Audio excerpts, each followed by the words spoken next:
All right, so we're going to go ahead and begin our presentation. So again, this is our course is called Moneysmart for Older Adults, and this curriculum that we're providing is sponsored by the FDIC, the CFPB, and also we have a partner that's called American First National Bank, and they're a series of banks. They are locally, but they're also throughout Texas. And you'll be hearing from one of their representatives later on in this series about smart banking for seniors. But we just wanted to recognize them as one of our partners. Go to the next slide. Okay, so just for tonight, we're going to cover, we're going to do a quick overview of the Elder Financial Safety Center, who we are, what we do.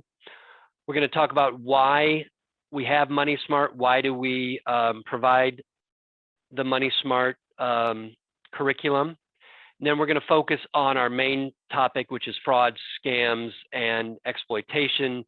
And we hopefully want to impart for you ways that you can help to help yourself, your loved ones, how to protect themselves against the unbelievably amount of financial frauds and scams that are taking place in our society today. And then we'll try to leave some time for some question and answers at the end. So let me just go over for you who we are as far as our program. We are the Elder Financial Safety Center, and we are located at the Senior Source. Senior Source has been around since 1961. And the Elder Financial Safety Center is a safe and trusted place for older adults and their loved ones to get expert, professional, and unbiased guidance to ensure financial well-being. And our cases that we're involved with span the spectrum from helping an older adult get access to essential needs, say like utilities, rent, food, to more complex cases involving exploitation of assets, savings, just some really horrific type of stuff that we deal with. Okay, and just to let you know, our vision is to ensure every older adult lives in a safe community with the financial resources to securely age with dignity. So that's who we are. Now, I just wanted to share this slide with you. This is a look at our program from a high-level view, and as you can see, we have the Senior Source, we also have the Dallas County Probate Courts, and we have the Dallas County District Attorney's Office. The three of us actually collaborate together to form this program, which is to help older adults age 50 and older in Dallas County, help them try to achieve some form of financial security. And so, you know, the question is, what does financial security mean? Well, it can mean different things to different people. For the Senior Source, it's about prevention services. As you can see, we have listed here career services, financial coaching, benefits assistance, money management, budgeting, insurance counseling, frauds and scams help, and other financial services related to prevention. The probate courts are about protection for our most vulnerable older adults, those who can no longer make decisions on their behalf, and thus they have a person assigned as their guardian to make decisions. And our program actually makes sure that these guardians are responsible and are doing right by the person that they're trying to protect. And then we have the Dallas County District Attorney's Office. They are charged with investigating financial frauds and crimes against older adults with the intent of trying to prosecute and put those criminals away. Okay, so that's a look at our program from a high-level view. I want to share this quote with you. People who do not cherish their elderly have forgotten whence they came and whither they go. And the reason I'm sharing this with you is because it's a quote that really helps define our program, our team, collectively, but also individually. We really buy into what this quote says, which is, we do not want to forget those who have come before us.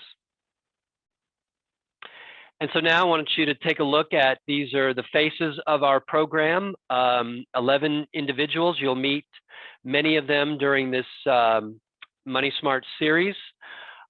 We are a diverse group. We come from a wide range of personal as well as professional backgrounds. We have experience in higher education, in insurance, in financial services, in consumer credit, debt, in human resources and recruiting, in social work, in the corporate world, also other nonprofits. And then we also have 2 staff members with us who actually joined our team from other positions within the agency. Okay, that's who we are. And you, as I said, you will meet some of us during this Moneysmart series. And now I just want to go over with you our services that we provide. As you can see on the left, under financial and resource help, we are a benefits enrollment center, meaning that we can provide assistance with applying for benefit programs like SNAP or Medicare Savings. We also offer utility bill assistance for providers such as TXU and Ambit for electricity and Atmos for gas. And then storm relief. So with this past winter, we saw a record winter storm that we all had to deal with. It caused quite a bit of, it was quite tragic for many people in terms of damage to their property. And so I think it showed us that we just have to be prepared for those unexpected things, like a winter storm, like a tornado that may hit the inner part of Dallas, like the pandemic, 100-year worldwide pandemic caused by a virus. Those are things that we just, unfortunately, we're just not, prepared for, many of us. And so this is geared toward trying to help us think about these types of things. We offer employment services for people that are looking for full-time or part-time work, which means we have one-on-one career coaching. We also offer resume interview preparation, and we have programs such as computer skills training. And we try to partner with employers that really see the value in hiring older adults. They see the value in dependability, experience, loyalty, and they want to partner with us to try to, so that we can try to provide them qualified candidates for positions that they're trying to fill. And then finally, under financial coaching and counseling, we offer exploitation relief for those, like as I mentioned before, very complex cases involving fraud and or elder abuse.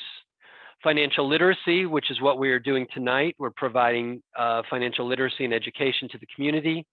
And then money management services, that's the area that Susan is involved with. Susan is a financial case manager. She manages a caseload for clients that just want to try to maintain a certain level of financial independence. Susan tries to help them make sure their bills are paid on time, sit down with them and possibly put a budget in place so that they can see where their money is going each month. Okay. So you just heard our services, and you met our team, and I talked a little bit about our why we do what we do for older adults in Dallas.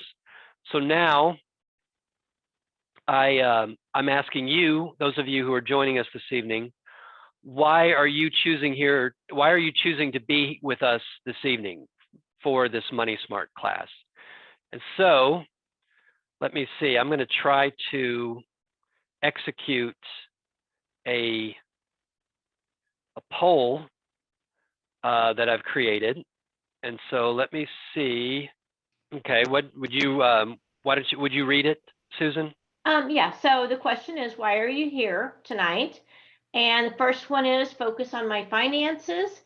Second one is learn about fraud, scams, and exploitation. you're here for a family member is option number 3. And number 4 is I love meeting new people on Zoom. And we love meeting you too. All right, so for Okay. those of you who can see the poll, if you will make your selections for us. Okay, so majority are in, and it looks like it's almost a tie. Everybody wants to learn about fraud, scams, and exploitation, so we're glad you're here. You're definitely in the right spot. And then the second one is focus on my finances. So Wonderful. I think we're going to cover both of those in depth tonight. Thank you to Carl. So, all right, well, thank you for that, for helping Susan. Okay, closing the poll. All right, very good. All right, can you all see that's the next slide where it says it's more than just about money? Okay, so what we're talking about is, now obviously we're here to discuss money and issues related to money, but we also want to make sure that you're keeping everything in balance, okay? And so we have a handout, and I'm going to go ahead and try to share this handout with you in the chat. See if I can do that. Okay, so this handout, which I just put into the chat, is called the Wheel of Stability. And if you're able to open it up and print it, and again, like Susan said, you can always ask us to email you a copy after tonight's class. But what this is this looks like it looks like a bicycle wheel. It's got different sections, and each section is identified by a different part of our lives, such as money, such as health, such as family, spiritual and personal development, our homes, where we currently live. It's asking you to look at each of these sections of your life and give yourself a grade as how you are doing from 1 to 10, with 1 being the lowest, 10 being the highest score, how you feel you're doing in each of these areas of your lives. It just kind of helps you think about different parts of life. You know, if we're too focused on certain things like money or employment or, you know, having fun, which is not a bad thing, but I mean, if you're having too much fun, maybe you're losing perspective or focus on other areas of your life. So it's just an exercise to help you kind of try to focus on the different aspects of life and try to maintain some level of balance. I think that's what this exercise is trying to talk about or speak to, is balance in life. All right, so we're now going to get into the meat of our discussion. And I want to give you some facts about elder financial abuse, okay? So as you can see here on the screen, the cost of elder financial abuse, $36 billion a year is the measurement in terms of losses by older adults to frauds, scams, or abuse and or exploitation. 1 in 6 is the ratio of people age 60 and older that have experienced some form of abuse or been involved in a fraud or scam in the last year. Think about that, 1 in 6. That's a pretty high number. So what I would say to you is that you probably know somebody, or maybe yourself, maybe you've been involved in some type of fraud or scam unknowingly. And so then the question becomes, how will you try to help yourself or help those that you know and care for in the future try to not be a victim or be less vulnerable to elder financial abuse? For every 1 case that's reported, 23 are not reported of elder financial abuse. And then finally, 60% of all cases of elder financial fraud involve family members or or a known person like a caregiver. So it's pretty high rate, and it's what we see on a regular basis here at the senior source. All right, so let's talk about why older adults are targets for elder financial abuse. Really, the number one reason is what you see on the screen here: isolation. It's really the number one epidemic in this country that's affecting 8 million adults aged 50 and older are considered to be isolated. And isolation is not just the feeling that you're alone or that feeling of loneliness, but it can also be attributed to things such as the size of your social network, access to transportation, and also ability to access information, such as you all are doing this evening. You're accessing information through technology, through Zoom. To put it into perspective, the AARP Foundation's Connect to Effect initiative reports that the health risks of isolation are equivalent to smoking 15 cigarettes a day. So not only does it have a negative impact on a person's psychological state, but now it's found to also have a negative impact on a person's physical state. Isolated older adults are like gifts to financial predators. In fact, 51% of adults that are 75 and older are living alone right now. And those are the people that financial predators are targeting. And they know this information, and that's why they look to try to target these older adults who are somewhat vulnerable. Let me give you an example of a case that we became involved with. We had a client here at the Senior Source. She willingly participated in a scam after losing $150,000 of her own money to these scammers. And the reason why she continued to be involved in this activity is because the scammers were the only ones who were calling her on a regular basis, checking in on her. So you can see she was in a state where completely isolated. She had no human contact, no network at all, social network. And so thus she was vulnerable, and she became a victim and lost quite a bit of money. So it's very unfortunate. Other reasons why older adults are at a higher risk for fraud include that they tend to fall into predictable patterns of behavior. They may fear retaliation by the person that's exploiting them, say if it's a family member or say a caregiver.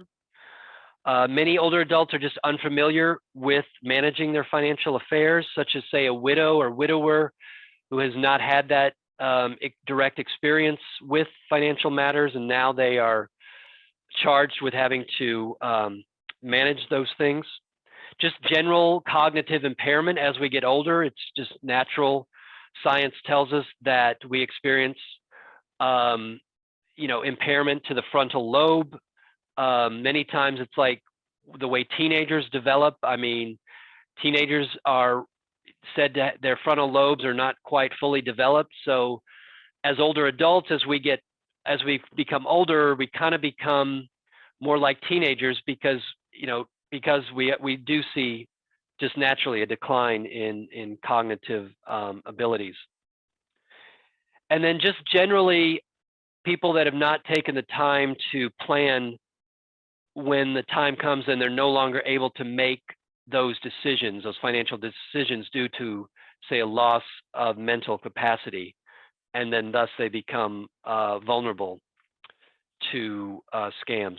And then lack of technology and skills, but I certainly wouldn't put you all in that category because you are on Zoom tonight with us, so you are taking steps to improve your technology skills. And I know some of you, I remember some of you all from last week, you were part of the our computer, how to buy a computer class webinar, which was a great. I thought it was a great experience. I hope you all got a lot out of it. I know I forget our presenter, but he was quite good. So I hope you all gave him a good.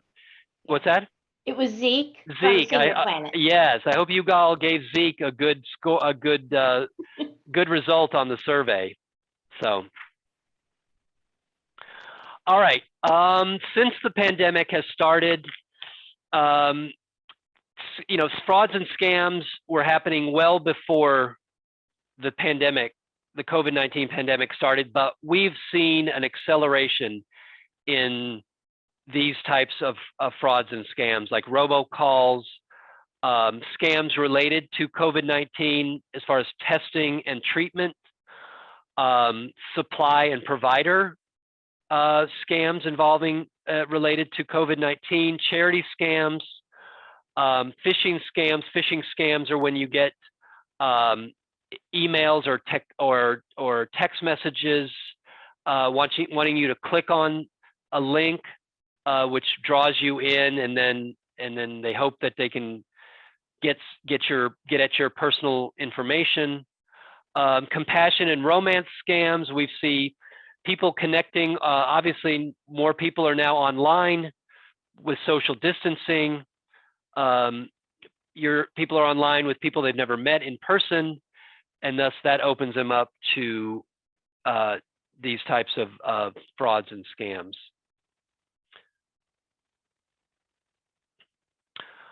All right. Also, other types of scams that we see work from home scams. We generally tell people, you know, working from home is great, and obviously with the pandemic now, more and more people are working from home. It's becoming more the norm. But if you find a job offer or an opportunity is, again, too easy, or it's just too great of an opportunity, it's probably not right, or, you know, again, if it's coming too easy, if they're offering you a job and you didn't even interview for them, you know, they just asked you to fill something out, and now they want you to stuff envelopes or something. It's probably not a good thing. It's probably something you want to stay away from. The term ghost broker, as you can see on the screen, applies to a person presenting themselves as an insurance agent or broker. Usually they're contacting you via email or text messaging. You'll never meet this person. You'll never meet them in person. And what they do is they'll get your money. They'll say they've enrolled you in an insurance plan, like an auto insurance with really low rates, but it turns out they've never actually either applied for you, or maybe they enrolled and then they canceled the policy later. You don't find out until you need to file a claim with the insurance company, and the insurance company says, "Well, I'm sorry, you don't have a policy with us." And you're like, "Well, wait a second, I took out a policy with through this person." So really, what we're advising people to do is make sure when you're dealing with an insurance professional, make sure they are who they say they are. The Texas Department of Insurance is a great resource to check on insurance agents within the state of Texas, making sure that they are up to date with their license and or their certifications. All right, robocalls. It feels like robocalls are one of those things that are just going to be with us till the end of time, the way it's going. I just want to advise you that when it comes to robocalls, Amazon and the IRS are not going to call you on the phone. Okay, they're just not. You know, IRS is going to contact you by one of the oldest forms of communication, U.S. mail. Amazon will probably email you or some other way of contacting you. So just be aware of that. But really, when it comes to robocalls, the number one rule of thumb is just do not answer the call. If you don't recognize the number, and I know many of you are doing so more and more, don't answer the call or just hang up if you realize it's a robocall. Okay. Sometimes you can't even trust your caller ID. And I know, many of you use that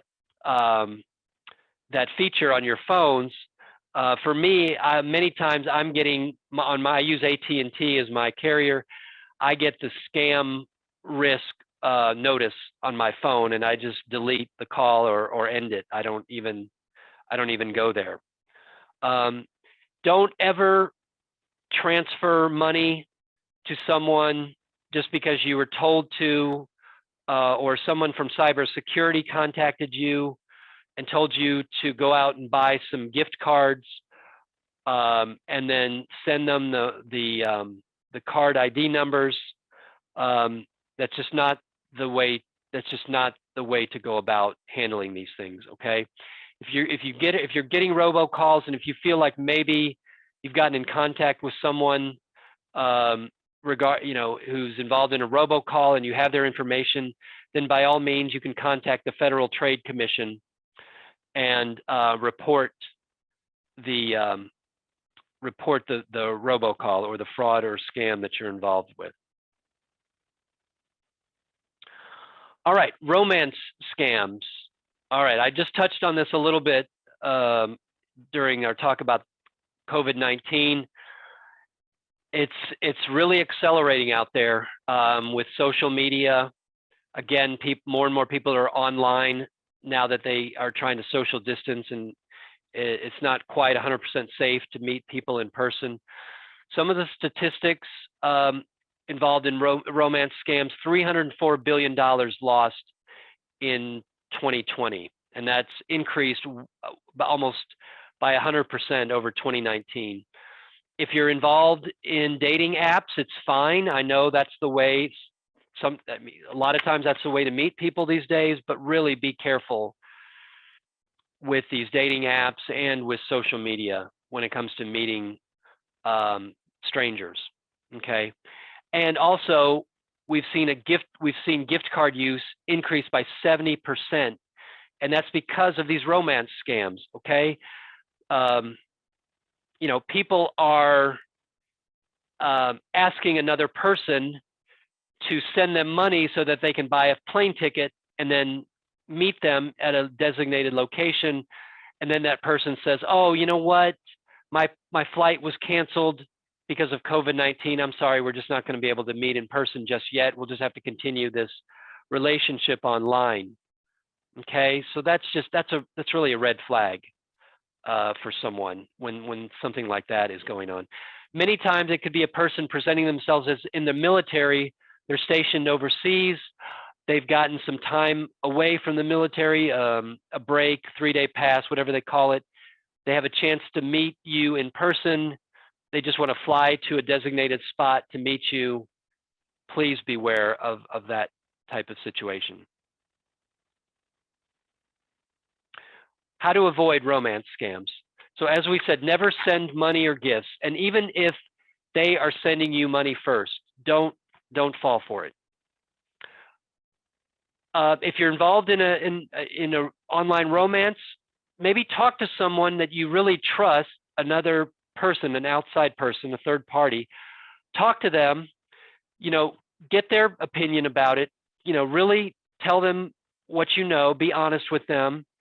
And I think if they're a really trusted person, they'll be able to provide you their unbiased opinions, because a lot of times, as the saying goes, you can't see the forest through the trees. If you're right in the middle of it, you may not see everything that maybe someone else is seeing.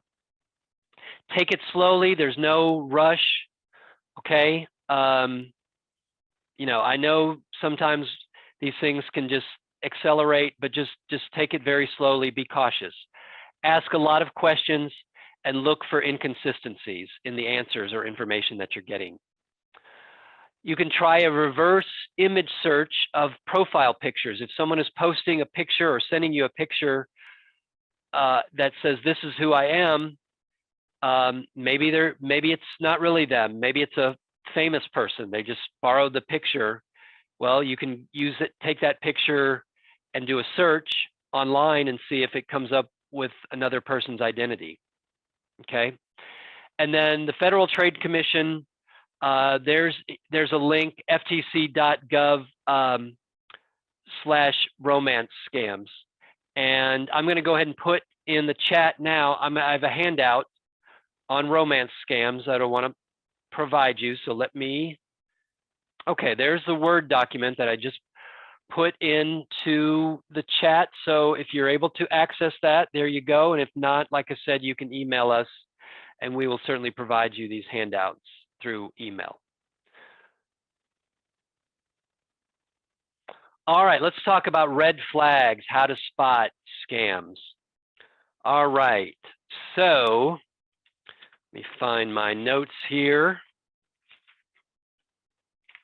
All right, first one, promise. If someone is promising you something like a large sum of money, or in exchange for you doing something like transferring money or sending prepaid gift cards, that is definitely a red flag, okay? If someone is putting pressure on you, as far as making a decision regarding your finances, definitely a red flag. You are in control of your finances. Do not let anybody try to pressure you into making decisions if you're not ready to. If someone tells you a secret and they say, do not, under any circumstances, tell someone about this, definitely a red flag. If you've been told you've won something and you didn't even enter or play this lottery or game or whatever it is, definitely a red flag. If someone tells you, this is very important. This is one we see a lot of. If they tell me, if they tell you to trust me, they're telling you trust me because we belong to the same church or we're in the same social club. And so that must mean we have the same values. So you can trust me. So here's what I'm going to tell you to do. Okay. That's known as affinity marketing. Okay. And it's definitely a red flag and you should try to avoid that. And finally, if someone says, I'm the expert, and so you must believe what I'm telling you, again, red flag. Now, a red flag doesn't mean it's 100% a fraud or a scam. It just means, something's going on here, doesn't quite sound right. I need to be cautious. I need to be aware before continuing to move forward with this, okay?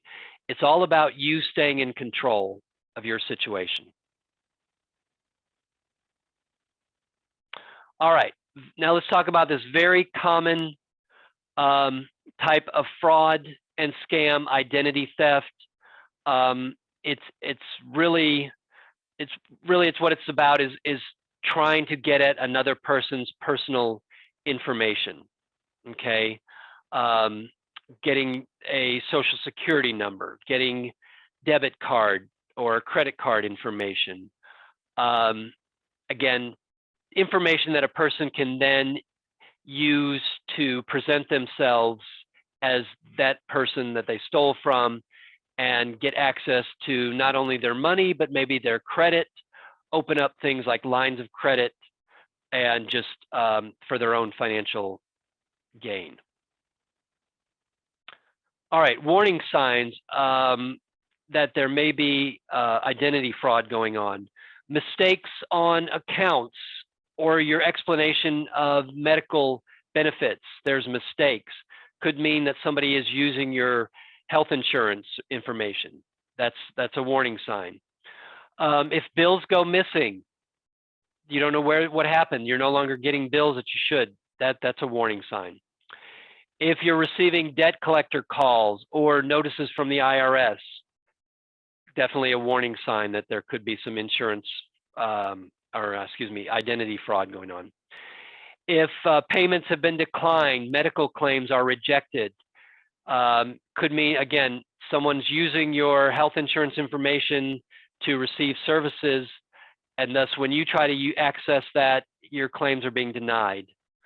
And then data breach notices. So it seems like every month there's a new alert or report about big company, big corporation data breach.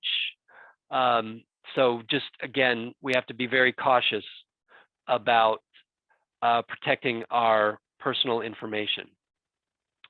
And so ways to protect your information is, again, review your statements, your explanation of benefits, review your credit report at least once a year is what we advise people to do.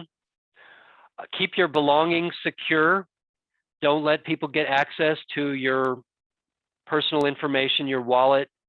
And again, it's just good rule of thumb, don't share your personal information.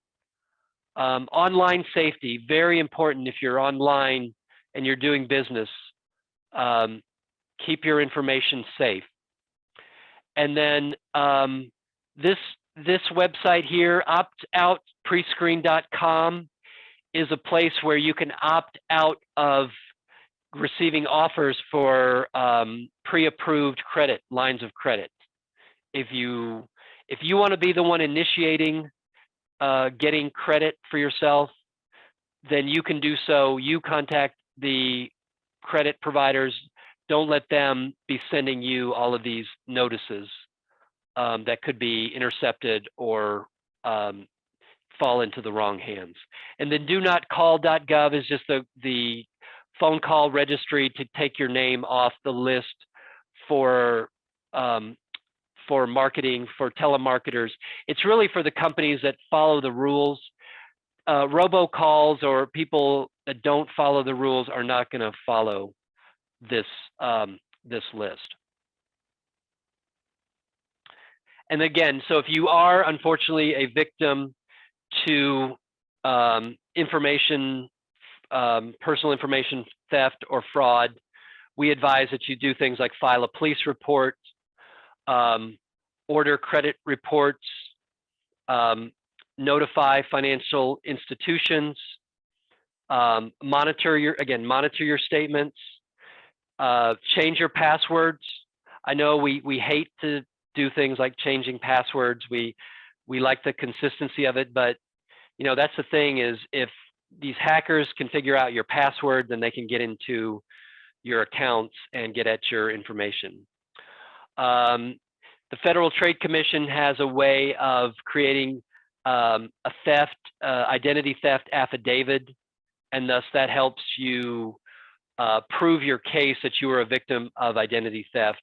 And it's good to have that to present to your creditors to let them know I am not responsible for these debts that someone else has run up.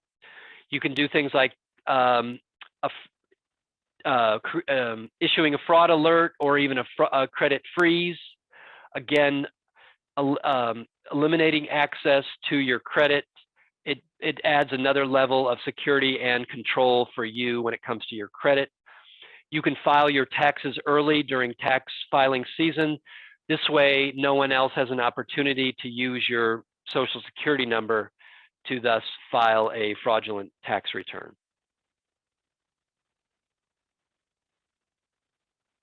All right. Well, we have come to the end of our slide presentation for this evening. I have a question. This is Kathleen. Oh, yes, Kathleen, thank you for joining us.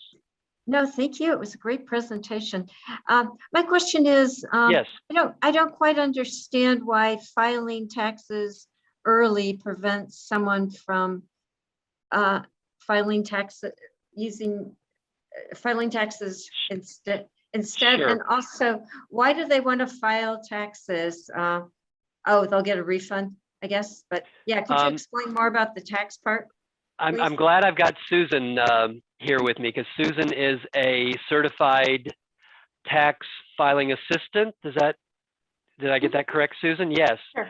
So Susan, would you mind taking this question? Yes. So we've actually had a few cases where, especially with the stimulus funds, okay, we've had some situations in which people have had their Social Security number stolen and their taxes have been filed, and they did not get their stimulus money because someone claimed them as a dependent when they weren't a dependent. For instance, one of my clients is in a nursing facility, and somebody, we don't know who, stole her Social Security information and claimed her as a dependent in hopes of getting additional stimulus money.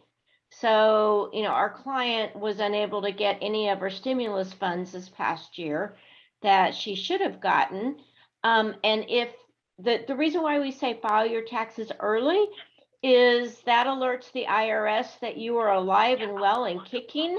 And if somebody else tries to claim you as a dependent for their own personal gain, then that alerts the IRS immediately. That is like, wait a minute, we've got this person over here who just filed their taxes, and now 2 weeks later, someone's trying to claim them as a dependent. Red flag, red flag. So you want to be the first one to get your taxes filed, if at all possible. Just, if nothing else, let the IRS know you're alive and well and you're still on this planet. And hopefully, if we ever get any stimulus money in the future, that you'll be first in line.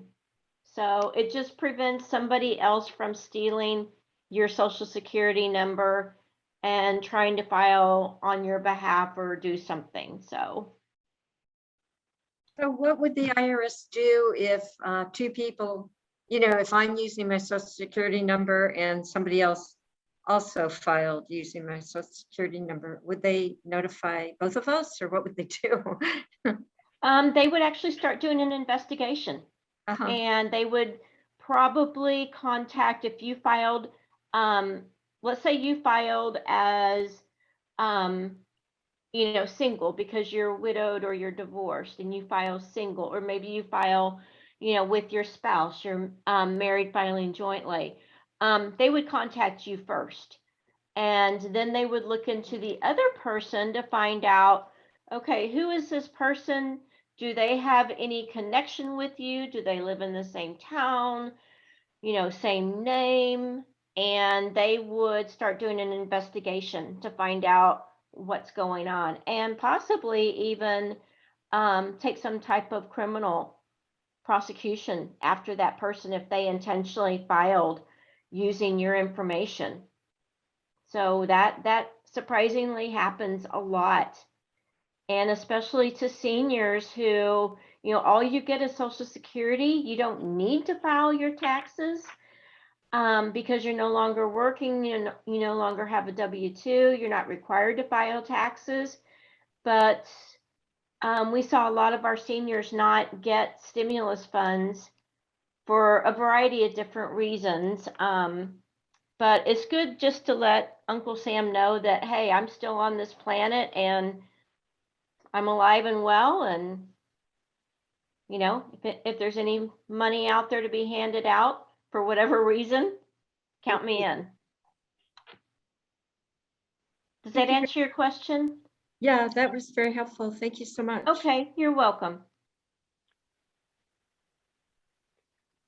Go ahead. I see your hand raised. You, ma'am, you are? Wanda Bennett.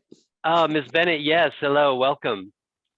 This is for you. It's not so much early on in your presentation, you put up something that I think a lot of people need to hear and be repeated. People who do not cherish their elderly. And I was trying to write it down, and that's as far as I got. Okay. Let me go back, and there it is. And that's the person who gets credit for that quote. Well, I know many of you all are involved with the Senior Source, so we certainly appreciate you all, what you do for our agency and helping further our cause and our mission. So, we want to help you, and thus, I know you in turn go out and try to help others as well. So, Thank you. I was able to write all of it down. Okay. All right. Well, let's see. Our time is up. So I hope this was good information for you all. I hope you'll take this and it'll just to help. Again, I think awareness is really number one for our purposes. No, everything was real good. All real right. good Well, no, you information. guys, it wouldn't have been good without you all. So I thank you all for joining us. I want to thank Susan for her time and helping me manage this session. And Susan and I will be back in a couple weeks to talk about insurance, right, Susan? So. Yes, we will. All right. That will be a great presentation, so don't miss it. Thank you. All right, y'all. Take Thank care. you. We'll see you soon. See Good you. night. See you. Bye-bye. Bye. Bye-bye, everyone. Thank you. Bye-bye.